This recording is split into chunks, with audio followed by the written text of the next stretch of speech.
Welcome everyone to Government Contractor Chat. We are going to get started now. Please kindly mute yourselves and go off camera until the Q&A portion. I am Lindsay Riegelsberger, Director of Operations and Business Development for Streamline Government Contracts. Streamline helps small to mid-sized government contractors who seek experienced, effective support with contract management that reduces risk, increases profits, and enhances reputations. We do this by negotiating teaming agreements, subcontracts, preparing estimates of completion when necessary, and speaking to contracting officers in their own language. We're the proud organizers of Government Contractor Chat, and we thank you for joining us today. I'm going to introduce our guest speaker now. Rebecca Link is a GovCon SME and industry thought leader with over 15 years supporting a variety of GovCons in business development and federal proposals. She is an orals coach and avid public speaker that enjoys mentoring and supporting fellow professionals. Let's welcome Rebecca Link. Thanks so much. All right, we have a lot of content to go through today. Again, my name is Rebecca Link, and I'm the Chief Growth Officer at One Globe, an IT government contractor located outside of Washington, D.C. I started my career, as Lindsay said, a long time ago as a writer and quickly learned that my happily ever after was in proposal management, where I got to strategize, collaborate, and work with a variety of people. And I got the opportunity to work alongside and mentor with an orals coach and kind of fell in love. So I have been trying to share my knowledge and help other teams be successful with oral presentations. And so, as I said, we have a lot to go over. This is kind of a 101. I was joking with Lindsay that almost each component of this presentation could be its own separate full-length training. But hopefully this will be enough to paint a picture of what's needed to be successful in this arena and kind of what the requirements are when we're putting together an oral presentation. So the first step is congratulations, you've been down selected, right? So we get the notification and now the fun and the real work begins. And so more than likely the first phase of the proposal was basic information, capabilities, past performance. So your oral presentation or the scenario or tech challenge is really where the rubber is going to meet the road. We need to be adequately prepared and have a lot of things to consider to be successful on our orals presentation. So the first thing I always recommend is have an orals coach. An orals coach on a proposal team wears a lot of different hats. If you work for a smaller company, this might also be your proposal manager, which is a good thing because they've been close to the opportunity and they can kind of keep driving the train. But a few of the roles that an orals coach, a good orals coach fulfills is the director, which is acting as the lead, driving the team through the activities and milestones, just like when you manage a written proposal and ensuring the outcome is polished and compelling. The designer, not only is it their responsibility to ensure the slides are visually appealing and to work with the team to conceptualize and design graphics, it's also their responsibility to make sure the presenters look professional and polished as well. Content curator, just like a written proposal, they need to outline the requirements and work with the team on how much slide allocation is given to each area. Compliance is still mandatory, along with the usual stuff, font size, style, spelling, alignment, etc. The messaging on the slide should be clear. Different approaches can be taken, but I like to always look at the slides as the leave behinds, especially if you have to turn them in before you actually present. So they should be content rich, but easy to interpret and digest. The team cheerleader, one of my favorite roles of an orals coach. This is where we really get to have fun. As proposal people, we need to motivate our teams to work for and with us. Proposals can be very stressful and anxiety can be even higher when people have to present live in front of a potential customer. So the good orals coach is going to keep a light atmosphere, lighthearted, and help the team gel and have a cohesive and team-centered approach. So there's really, if we can break it down, there's really 5 main components of oral presentations, right? This is not an exhaustive list, but for today's intents and purposes, we got to analyze, plan, and prepare for all of these things to be successful. And we're going to dive kind of into each one of these on the following slide. Just a coaching note again, because I feel very strongly about having a great orals coach to help you. They need to have confidence and presence, right? We can't expect the team to shake off their jitters if the coach has them. So there may be times where the orals coach has to fill in for a presenter in rehearsals, give a demonstration or an example, or have an uncomfortable conversation with a presenter about their performance. So having somebody that is really confident in their skills and abilities and exhibits good leadership for the team is definitely worth the investment into hiring and bringing on an orals coach. Okay, so the requirements. This is, these are what we're used to, and they don't change for orals presentations, right? So just like a written proposal, an orals must be designed and built around the requirements from the solicitation. I definitely recommend using an outline, just like we have for written proposals and other things. Looks like I may have secretly embedded something in here for you guys. So I'll have Lindsay share any documents that I've, I just noticed that over there. There's actually Okay, no worries. I do that and I trick myself. So there's little Easter eggs hidden in here. But yeah, and if you don't have a good outline, I can certainly share the ones that I use with you. But we want to just ensure all those compliance pieces are incorporated, and so that you can begin to plan for slide count, timing, and allocation for your presenters. You have to look at section L to determine the size of the slides you should be using, the font size, style, number of slides allowed, and for the amount of time you're given. You need to decide how many slides to allocate to each requirement based on your constraints. There may be requirements found in section L, but the RFP may refer you to section C, which is the scope of work. So the instructions are going to dictate, the sections that they want you to respond to, and how many slides you really need to allocate for each. It is okay for slides to be what we call content rich. That's one of the biggest contradictions or areas of concern that I've heard when working with orals teams, that you don't want the slides to be too busy. Often the requirements may include a lot of requirements or multiple requirements with multiple sub-factors. It's okay to have these shared slides, but it does become challenging to be able to find a meaningful graphic, which every slide should really have, when the topics become too broad or too big. So you should try to find a good balance of content versus clicking, right? We don't want to be clicking through slides aggressively or too fast, and we don't want too busy, too much content. So you kind of have to find that balance. You want to stay on a slide long enough for a viewer to digest it, but not too long that they end up losing interest and have to rely on what the speaker is saying. Remember, if it's not on the slide, there's a good rule of thumb. If it's not on the slide, it doesn't count. So every requirement should be addressed on the slides in some form or fashion, right? That's kind of how we maintain compliance. The evaluator might not remember something that you said, but they're going to have those slides to fall back on. So if it's something that they need to know, make sure it's on your slide. Section M obviously is the evaluation. So that is your verbal presentation, is kind of what they're going to be grading you on. You can have the bullet point and content on the slides, but when you speak to the slide, that's kind of the persuasive piece and the why us. Section L is the instructions and kind of compliance checking the box, and what you say and the approach you provide is kind of that evaluated piece, is how I look at it when we're thinking about an oral presentation as opposed to a written proposal. So as far as key presenters go, ideally your presenters are a mix of your key personnel and other significant team members. You're always going to want to have your program manager that you're bidding present, as well as any other keys, which is usually the technical lead or subject matter expert on the project.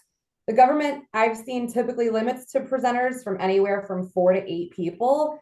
It might allow 1 to 2 spectators, but that's not very common. So for other people in attendance, make sure that they're connected to the project or integral in some other way. I like to see an upper level manager or sort of executive, depending on your organizational structure, present and be part of the team, because it shows good communication and reach back. They should not have a huge role on the presentation team, but it's nice to be able to include them if you can. Other considerations are people who, the customer knows or are connected to them, or the evaluators, and people whose titles could add value to your team, such as quality managers or directors, etc.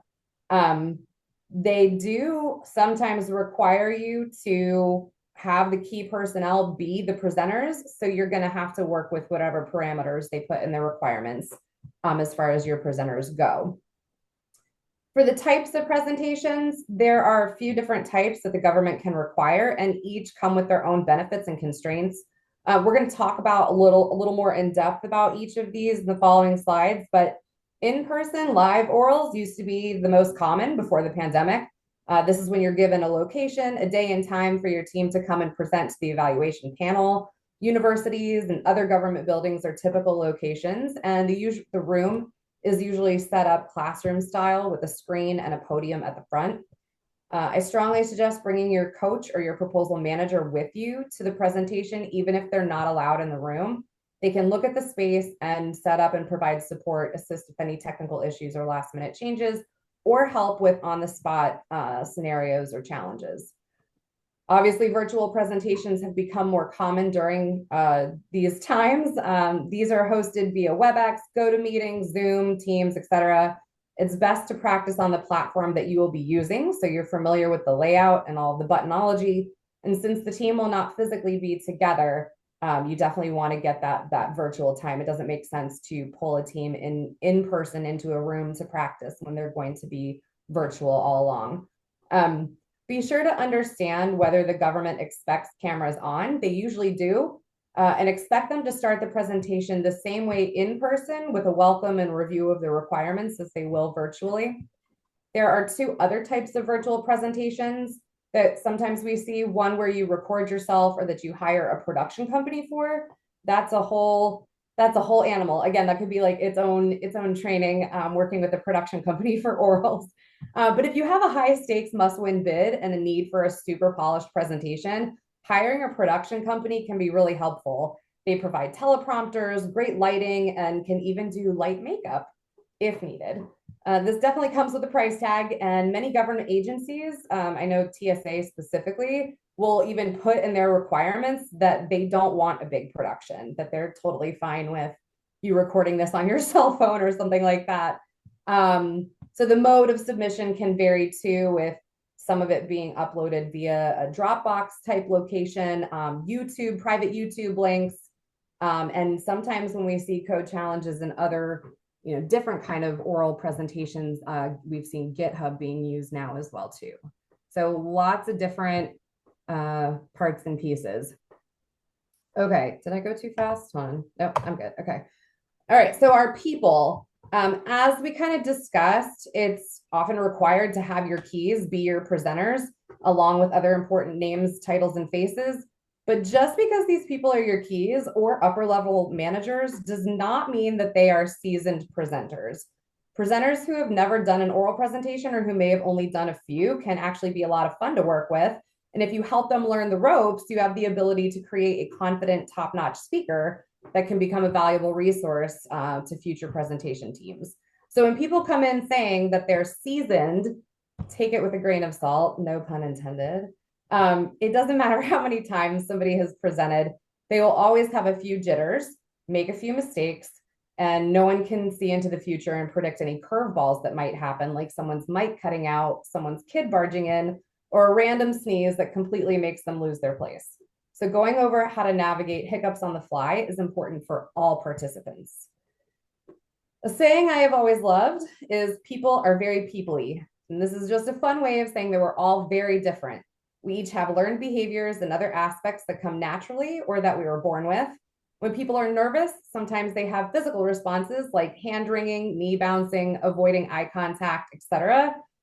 We look for those tics with our presenters and help them mitigate those jitters by giving them something else to focus on, like their breathing, a focal point in the room, folding their hands, or practicing saying a mantra in their heads. Another thing you might unfortunately encounter is somebody who has an overall bad attitude. This is somebody who may not want to be participating, who is too busy with other work tasks to be wholly present, or someone whose anxiety is consuming them and affecting their behavior. And if this situation arises, I encourage you to have a discussion with leadership and consider replacing them as a presenter. Not only can they be a cancer to the team, but you would not want that negativity to translate to the customer. So those are tough situations, but necessary action is needed. Something unique to all of us is the way we speak. Depending on where people are from and their tone of voices, your presentation team may have varying degrees of the way they communicate. Some might speak fast, some might have a drawl, some may have an accent, and some may sound flat and unengaged. Feel comfortable to coach them on this. Ask your quiet speaker to increase their volume. Ask your English as a second language presenter to speak slowly and enunciate. This should not offend anyone. And when you say, I think you're doing a great job, let's see if we can slow down your speaking speed just a touch so we can make the evaluators hear all the great things you're saying. You let your presenters know that this is all about the presentation and evaluation and not a personal attack. That is the goal, a clear, concise, and positive presentation and experience for your evaluators. I have a fun little activity that I like to do for folks, especially for people who maybe struggle with sounding engaged or excited about what they're talking about. And I've been known to pull out this book, Green Eggs and Ham. Not in a box, not with a fox. Not in a house, not with a mouse. I would not eat them here or there. I would not eat them anywhere. I would not eat green eggs and ham. I do not like them, Sam I am. This is a book that I've read to my kids a bazillion times. I could probably recite it by heart now.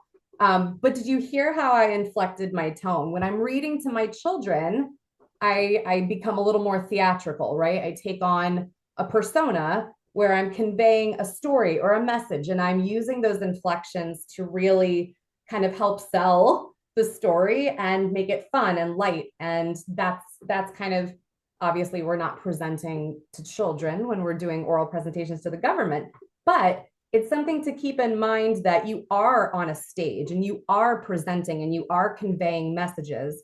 And we need to do that accurately and effectively. And we need to be likable. And oral presentations are not, they don't have to be painful and boring and dry. There's a reason the government does oral presentations, because they want to see your team in action. They want to get to know you as people. And so the best way we can do that is by showing up authentically with energy, being engaged in what we're sharing, being engaged in one another, and showing them that this team is gelled, mature, positive. A smile goes a long way. So if you're struggling with presenters that are not engaged or really kind of struggling to bring some energy to the stage for your presentation, pull out some green eggs and ham. I find it's at least entertaining, if nothing else. So whenever I think about having to have conversations with presenters about what they're wearing, I think of Mimi from the Drew Carey show back in the day, because she was just very extra and had a lot going on. And this is the perfect example of how not to be. But sometimes we have to have these conversations with people on our team. I had a gentleman for one presentation years ago who had an amazing beard, and he would show up to rehearsals and sometimes he'd have it in like two little braids. It was very cool. And we had a great rapport after working together for a few weeks. And so one day I asked him to hang on the line for a second. And I said, hey, I was like, I would dig the beard. And he was like, I know, I already know what you're going to say. He was like, I'm going to have it kind of cleaned up and I'm not going to braid it. I was like, perfect. Sounds great. But we have to be able to have those conversations. So jokes aside, we need to, look the part, right? I always go by the rule of thumb that it's better to be overdressed than underdressed. So what I mean by that is shirt and tie for men, jackets are preferable, a blouse and slacks or suits for ladies, no bare shoulders. If you're in person, at least knee length skirts and dresses. We don't want to get into funky patterns to not be distracting, no ties, no big chunky jewelry, obviously hair styled and combed, makeup should be subtle. We're not trying to distract the evaluator. And aside from the clothing and appearance, we need to talk to the team about their posture, what to do and not to do with their hands, like Ricky Bobby, and to not fidget and move around. So another thing too is I encourage the team to look at each other especially if you're in person, and show that you're engaged. If you're on camera, that means that you're maintaining eye contact with the camera. You're smiling and nodding, you're agreeing with what your team is saying, and you have a pleasant look on your face during the entire presentation.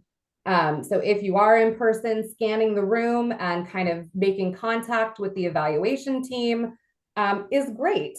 So really kind of all these little nuanced things that we can do to really beef up and mature up our presentation and our team. So all people are motivated differently. And as you spend time with your team and learn their ticks and hangups, you can also see how they respond to feedback. So do they need more positive encouragement?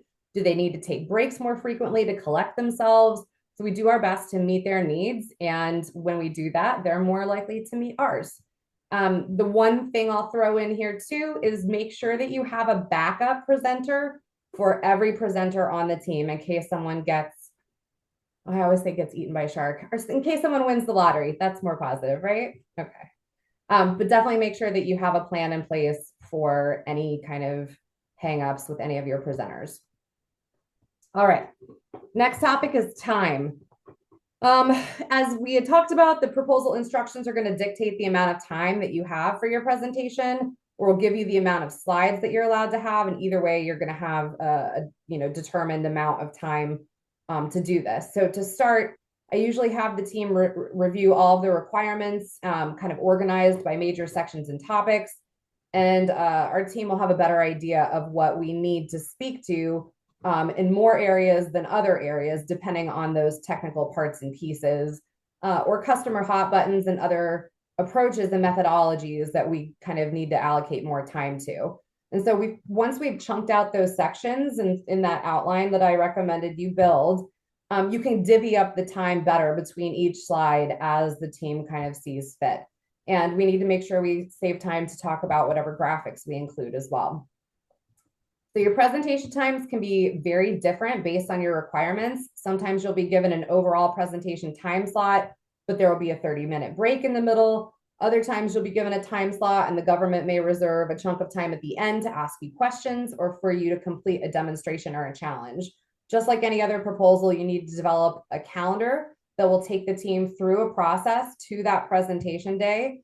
And those things typically include, activities like kickoff and team meetings, the slide and graphic development and review process, script development and review of the scripts, presentations and dry runs, and then any one-on-ones that you need to have and any other ad hoc meetings with the team.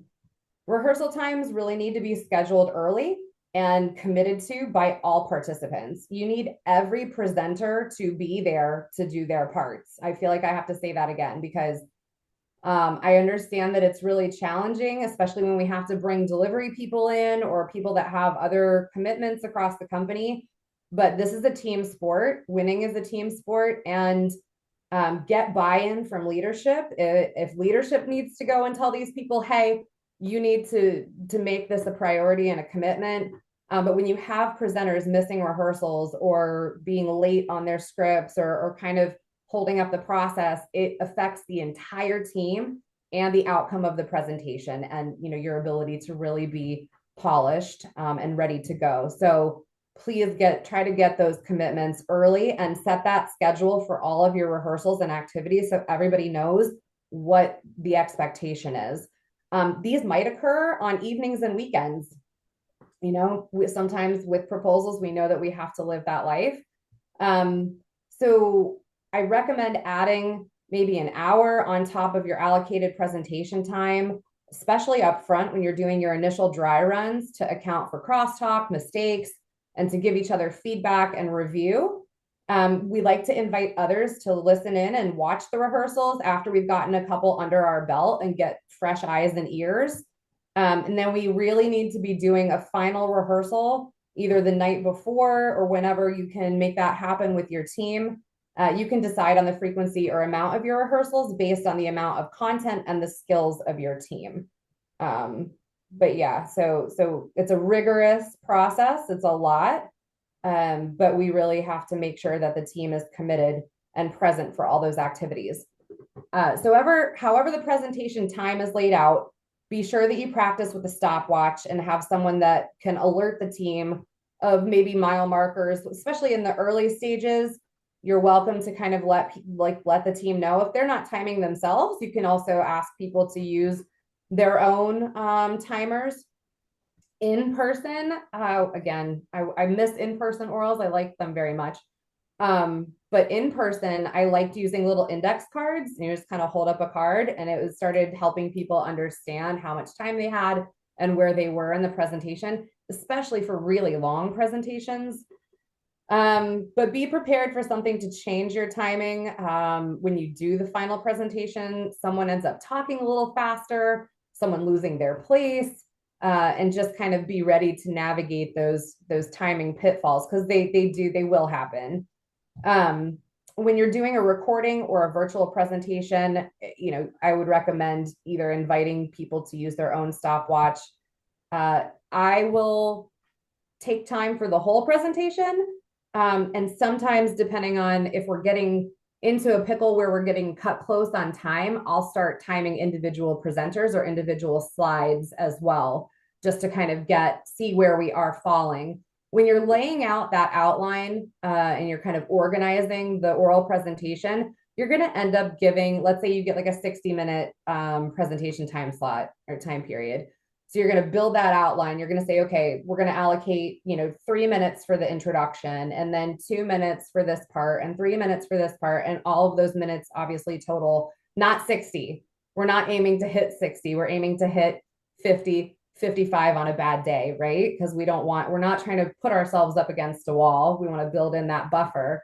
But if you do find yourselves up against a wall, start to break things out so you can really see where the delays are. Maybe it's the way someone's speaking. Maybe it's the amount of content that's trying to be covered. So we have to kind of figure that out to help adjust our time where we need to. All right, so the overall process, I think I've kind of, if you've been following along and painting a picture as we've been going about what this looks like from a holistic standpoint, there's a lot of different activities on the road to the presentation. So we're going to break down a couple of these. You got to know the players on your team. So that means you've observed the way that they speak, communicate, interact with each other, their habits and their tics, and the role they're playing on the team.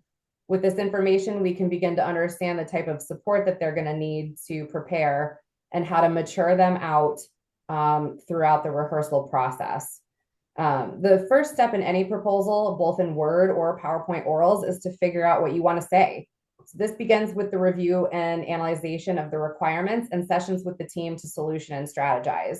Win themes, proof points, discriminators, hot buttons, all those things still apply here. An oral presentation really has an advantage to this because you can speak directly to your evaluation panel. So they don't have to kind of try to read between the lines or find those hidden messages that you felt you did a great job of putting in your written proposal. You can say it straight to their face. So definitely make sure that you make those things front and center. I also like having a little trick on the slide and maybe having a banner at the bottom with like a takeaway message or like a strength statement or something like that. And then also verbally reiterating that during the presentation as well. This is an amazing way to add value. So be sure to include every requirement in some form or fashion, and know that you can provide more detail verbally if you don't have enough slide real estate too. So you can go into a little bit more detail. Your slide development should go through a process just like a written proposal. You should schedule reviews. We call them pink, red, gold, 1, 2, 3, whatever you'd like. But reviews of your deck and heavily involve your graphic designer. Or if you don't have a graphic designer, you should probably bring one in. There's some amazing companies like Patriot Data Graphics that specialize in slide deck cleanup and things like that. So a lot of resources out there. If you need some good referrals, let me know, and I can certainly point you in the right direction. But be sure to stick to your font size, style requirements, and lay your content out in a way that is easy to read and digest. We covered that. Slides that are too busy, unfortunately, can be lost on the reviewer and can create confusion. But again, we want to find that sweet spot to have content rich versus busy and messy. We need to finish. There's another one that I feel like I have to say louder for the people in the back.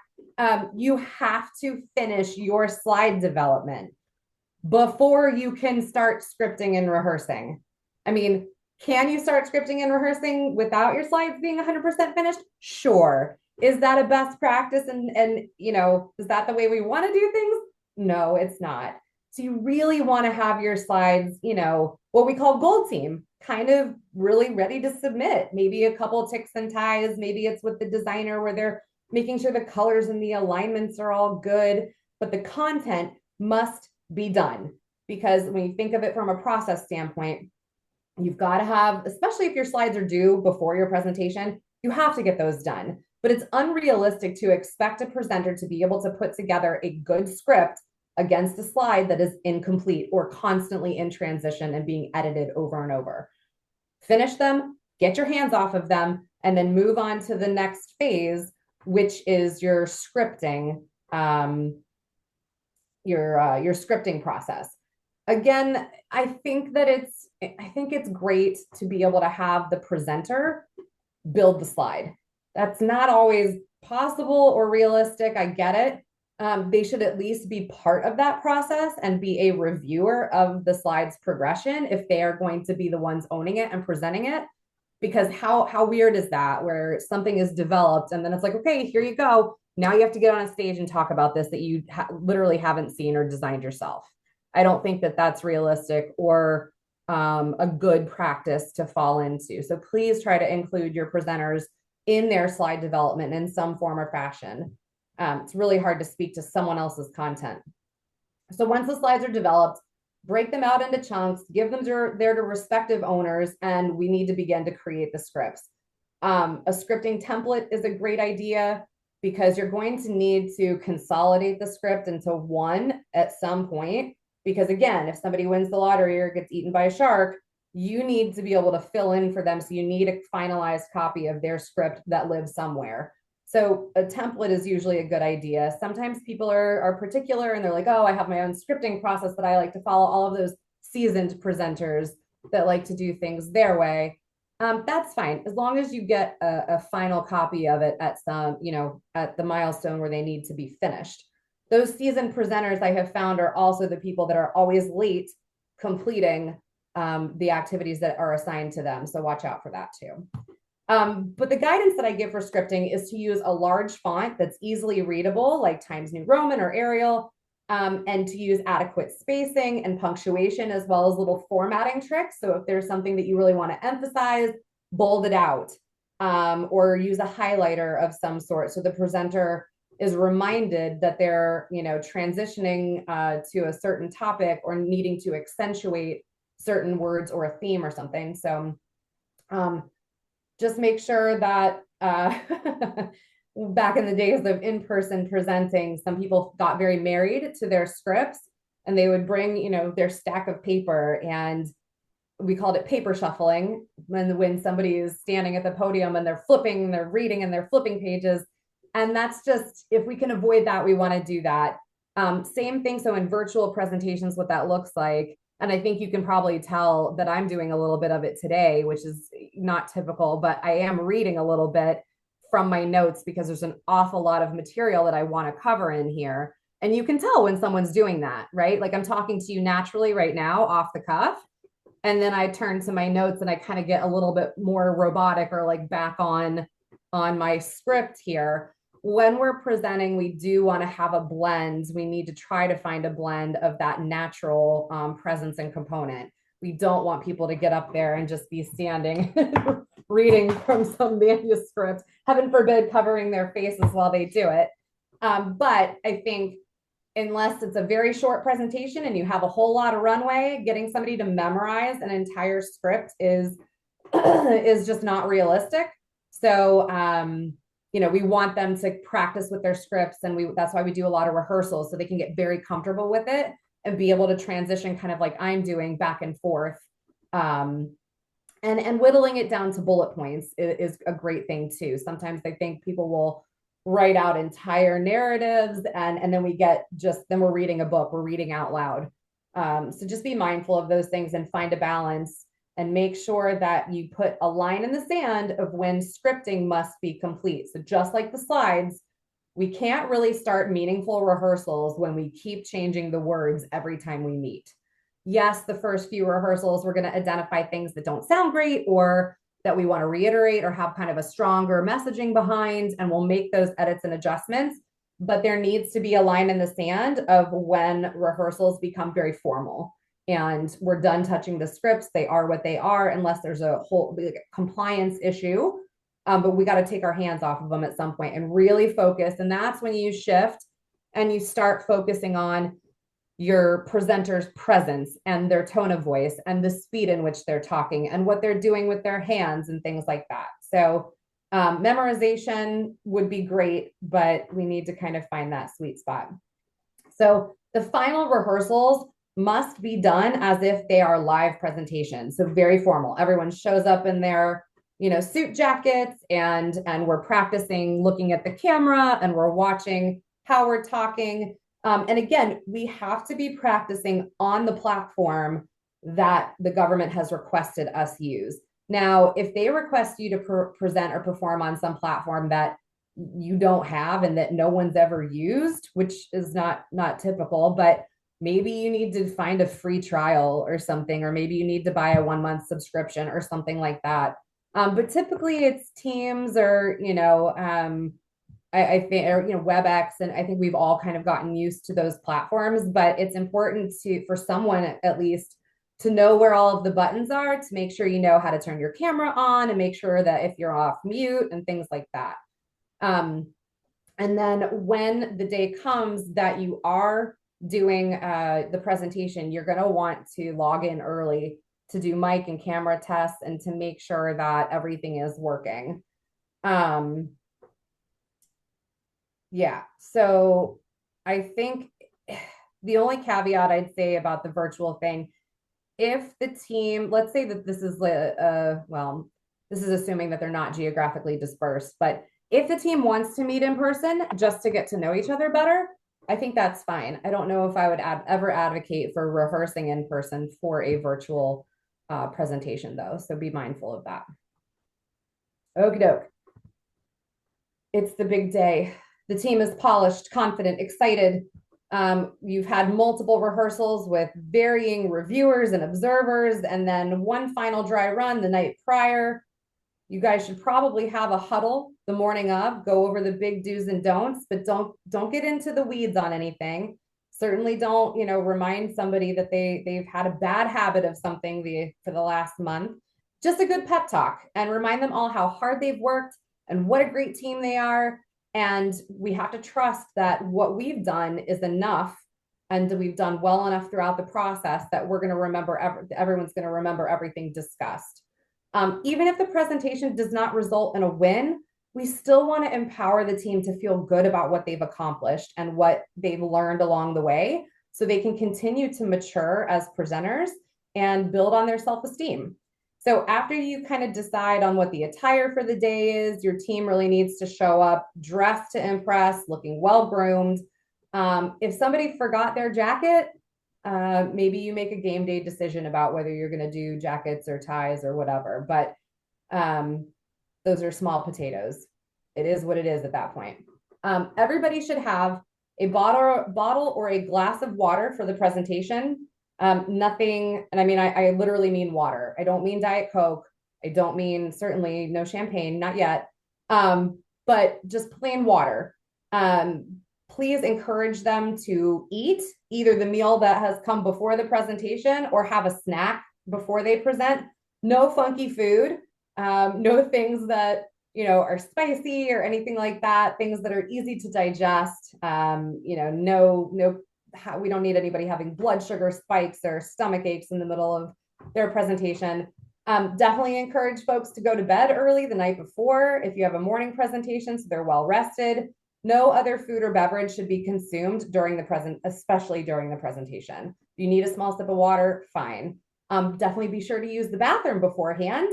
And if a presenter takes medication or anything like that, please make sure that they've done so as necessary. It sounds like very kind of nitpicky, but there was that one time that one person had that one thing, and now these are the disclaimers that we say all the time. So please have the team silence all devices, make sure any pets or household members or children are kept away from the presentation space. No interruptions should be taking place.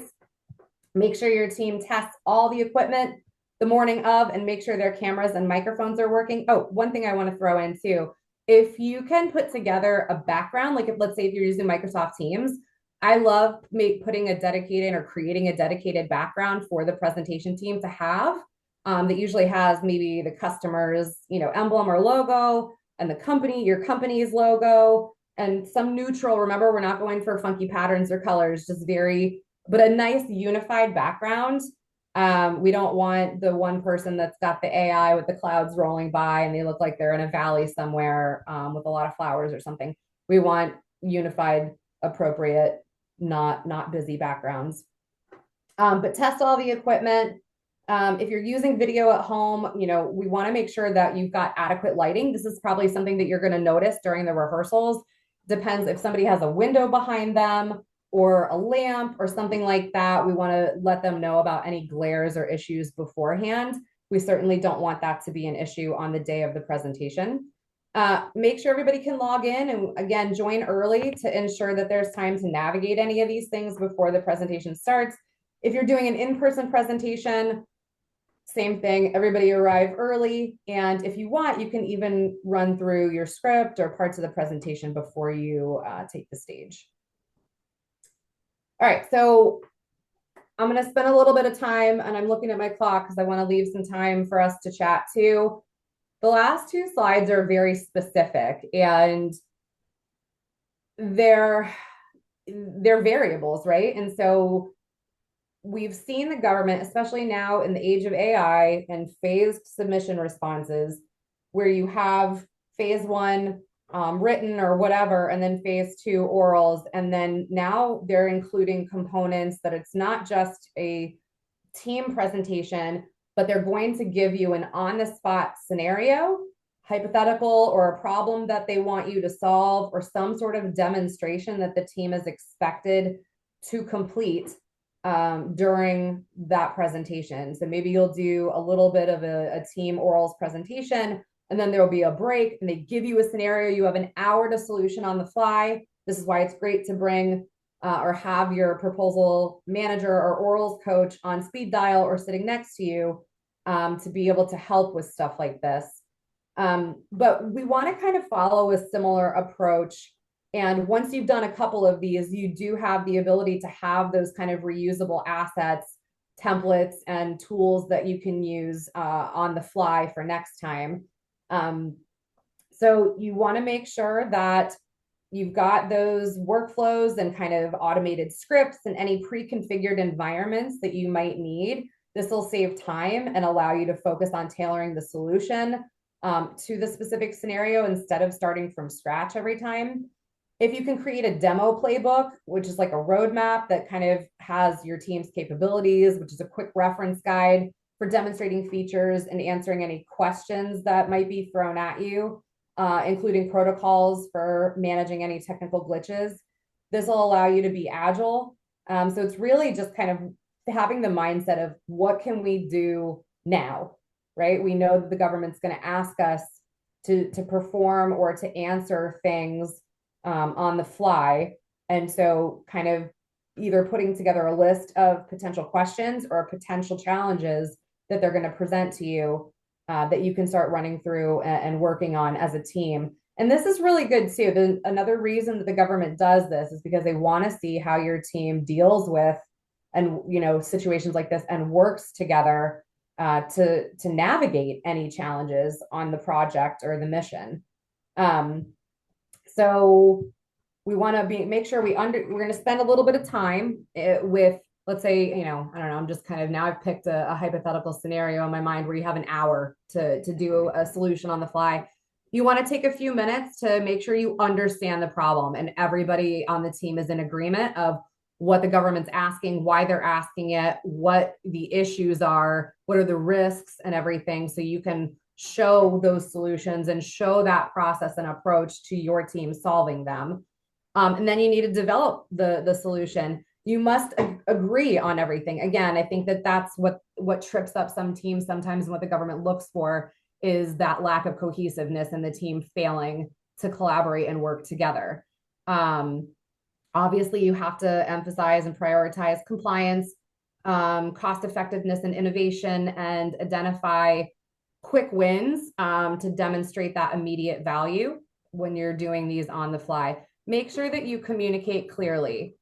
Present your solution in a structured way, restate the problem, explain your methodology, present the solution, addressing any risks, and concluding with a value proposition.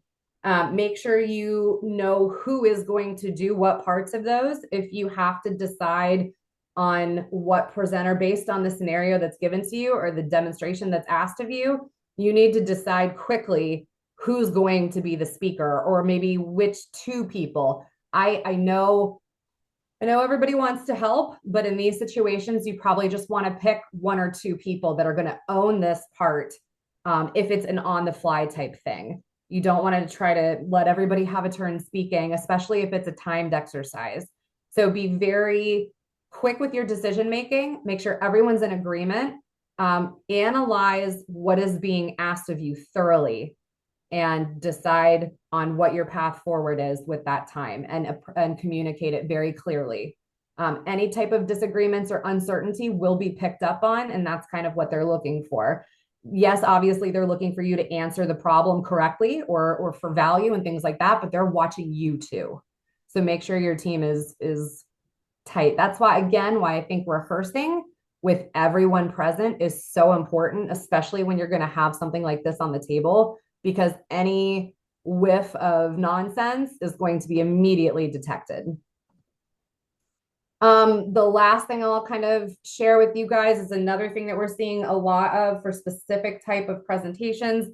I don't have a ton of experience with these, but I know enough to know that they're awful. Code challenges are a whole different animal. Most of the time, you'll be expected to have some elements of a traditional orals presentation where the team will be on a call and be walking through things. But what they'll be presenting is what they have been working on in either maybe a 7 to 14 day sprint prior. And all of that collaboration will be visible to the government. So again, they're watching you as a team and how you work together and how you're able to kind of navigate things.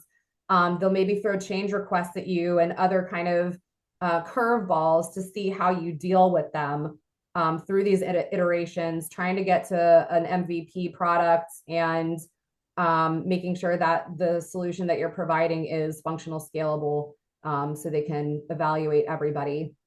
So if you're not familiar with GitHub, you can create a free account and go play around. And I definitely recommend everybody do that. GitHub is a neat little tool for a lot of different things. But code challenges, you really need to make sure that, again, this is an activity that's done on its own timeline, and you have to be very decisive and clear on roles and responsibilities across the team. If someone on that team is not a good fit, you have to replace them immediately, because you only have a certain amount of time to get through this exercise and then go and present it to the government. All right. So with that, we'll pause for questions.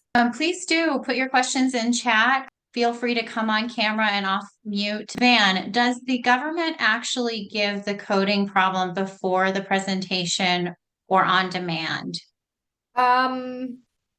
Again, I don't have a ton of experience with these, but I think they'll give you kind of the scope.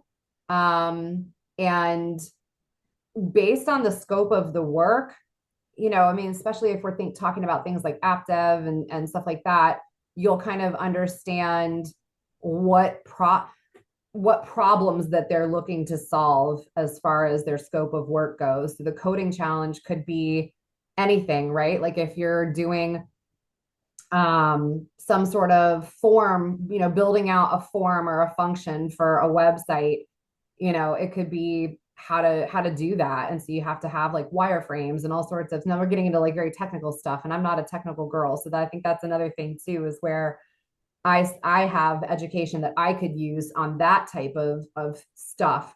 But I think that there are coding scenarios and coding exercises that you can do to plan and prepare. But the biggest thing that I know is that they'll give you a change request, and it's how you perform when you're doing the coding challenge, how you're able as a team to navigate any type of change request.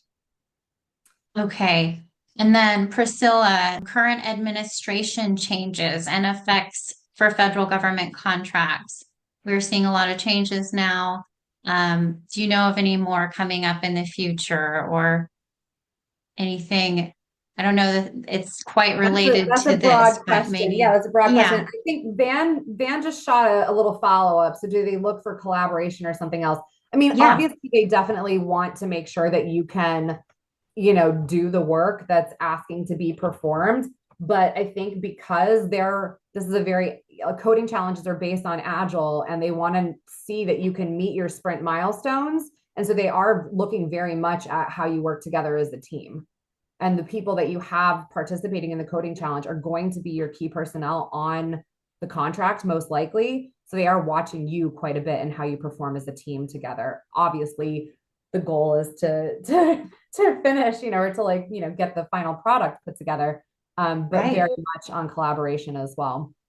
As far as administration stuff, I think it's very agency specific. I think we're going to see a lot more, changes coming. I do think the things that we can hang our hats on is that there will always be procurements. There will always be the government will always need help. What that help is and what it looks like might change, but I think we can expect to see. I would wager, especially with the use of AI now. I still feel strongly that the government's going to continue to adopt AI further. And that's going to probably increase the amount of oral and tech demonstrations we're going to see on this side of the house because they're going to be able to evaluate that phase one kind of down select quickly. And they're probably going to be able to do it. They're going to automate a lot of that, I believe. And so they're really going to be a lot more focused on the try before you buy and seeing the team in action and really hearing from presenters on what their capabilities are. So it's going to be an interesting landscape for sure. And the dollars are going to change color and change shape moving forward. But there still will be dollars and we will still be very busy in proposal land. That I am sure of. Agreed. Well said. And then I've just kind of come up with a couple things, Rebecca, if you don't mind. Um, what would you say are key factors, key takeaways for us today, kind of in a nutshell, if you don't mind? I mean, I have an incredibly biased view and opinion because I love orals very much, and I've been coaching Yes. orals for a long time. Orals coaches are not cheap. They are a very specific type of person and type of skill set, but they are worth the investment, especially on a priority deal. They are people, right? In my opinion, I think an orals coach needs to be somebody that understands how to work with a diverse set of people and sometimes on the fly. Like when I've done consulting in the past and I got hired as an orals coach, I come into a group of people I've never met before. And it's my job to quickly get to know them and be able to coach and train them to get to this final polished end state. And it's not easy. And so you need somebody that has that confidence and that presence to come in and hit the ground running, provide a really positive and fun, heaven forbid we have fun doing proposals, a fun experience for everybody that really motivates the team to perform well. Yeah. Excellent. And what about how can people balance being memorable and effective? And of course, I was listening, you said a lot of good tips, but what would you say are the key factors? Um, First and foremost, be likable. And even if it feels wildly uncomfortable, a smile goes a long way. So when you're presenting, even if it feels, like I said, even if it feels kind of weird, you would, no, like I'm trying to say this, like there's nowhere else you'd rather be than right here, right now, doing this presentation with all of you. And I'm so, you don't have to do green eggs and ham because that's a little over the top, but how you show up is so wildly important. And I don't know, like maybe some of you have heard, you make a decision on whether you like someone within the first 10 seconds of meeting them. And so people have already kind of made up their mind. And if you set the tone and you set the stage in any kind of negative way, it's hard to crawl out of that and come back from that. So that's kind of number one. Be memorable, right? And then know what you're talking about. I think, if you ask me sort of like how talking about these code challenges and agile and wireframes and all that stuff, I'm not the best person. I can bullshit my way through a conversation, but you're not going to want to put me on stage in front of the government. So make sure that your presenters are knowledgeable and educated and really well informed on whatever it is that they're presenting on. Because I know Thanks. it's true though. Because losing that trust and losing that credibility, again, it's really hard to come back from that. And it doesn't matter how well the rest of the team does. If there's one person on the team that has a bad attitude or is not the expert that you're saying they are, that's going to be very evident very quickly. Understood. Absolutely. How about can you take us away with closing thoughts, success story, wherever you want to take it? Yeah, I want to encourage everybody to, even if it's something small to start, step out of your comfort zone, and you personally, especially if you're a proposal manager or if you touch orals in some kind of way, go and do some public speaking. Offer to read at your church on Sunday. Offer to read in your kids' kindergarten class one afternoon. Find something, I don't know, in your gardening club, do a presentation on the benefits of pollinator plants. I don't care. Go find something to do that gets you out of that comfort zone. 90% of the challenge is getting up on the stage. Because once you're up there, guess what? You got to do it. And that's step one, is really like kind of just getting over that hump. So if you've not put yourself on a stage yet and some with them or had a microphone in your hand, go do it. It's going to feel real uncomfortable, but the more you do it, the less uncomfortable it feels. And then it can start to be fun. And then once you're able to cultivate those feelings, you've arrived. No, I'm just kidding. Then you can start transferring them to other people and doing what I do and looking like a fool reading Green Eggs and Ham in front of a group of 40 adults. So you can do it. I have faith in all of us. Yes, I like that a lot. But Okay. you can't Well, effectively teach and train other people until you've kind of gone through it too, is my takeaway.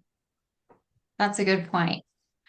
Um, if you have further questions, anyone, please feel free to drop your contact information in the chat. I will provide that to Rebecca, and we will certainly endeavor to answer any further questions. So please do feel free to drop further questions or contact information. Let's take a look at what's coming up next. Our Government Contractor Chat complimentary Zoom webinar series will be the third Wednesday of each month, excluding holidays and special times from 12 p.m. to 1 p.m. Eastern Time. Wednesday, March 26th, we will have Ashley Duell, CEO of Duell Dev, host of GovCon Hacks podcast and government contracting SME, presenting essential capability statement tips for government contractors.